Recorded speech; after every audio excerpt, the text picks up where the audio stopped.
ஒரு ஏழை பையன் வகுப்பில் தனியாக உட்கார்ந்து கொண்டிருந்தான். அவன் வாழ்க்கையை மாற்றப் போகும் பென்சில் அவன் முன் கிடந்தது. அது சாதாரண பென்சில் இல்லை. மாயம் நிறைந்த ஒரே ஒரு விஷ் தரும் பென்சில்.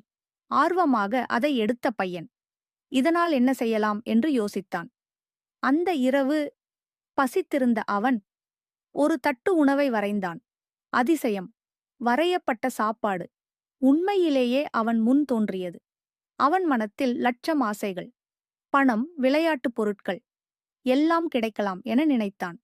அதே சமயம் அவன் அம்மா வாடகை செலுத்த முடியாமல் அழுது கொண்டிருந்தார். அவன் ஒரு முடிவு எடுத்தான். தனது சுய ஆசையை கிழித்து எறிந்தான்.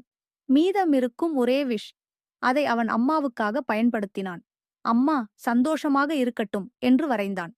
அடுத்த நாள் காலை அவன் அம்மா எல்லா கவலையும் இல்லாமல் மகிழ்ச்சியாக எழுந்தார்.